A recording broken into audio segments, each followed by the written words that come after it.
فاسألوا أهل الذكر إن كنتم لا تعلمون.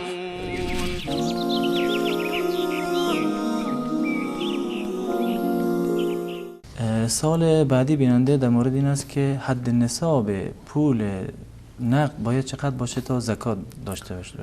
آقا امان الله از یزد این سوال پرسیدن. معیار اصلی برای وجوب زکات طلا و نقره هستند که بر اساس طلا یا نقره محاسبه می شوند و طلایی که در این زمینه معیار هست طلای 24 عیار باشه که معادل با 20 مثقال هست، 85 گرم باشه و 24 عیار. این معادل این طلا هرچی که قیمت روزش باشه تقریبا حدود بالغ بر 11 میلیون تومان هست امروزه، این زکات دارد به شرط این که این پول به اندازه مقدار نصاب برسد، یعنی به قیمت 85 گرم طلای 24 عیار و یک سال کامل قمری بر اون بگذارد.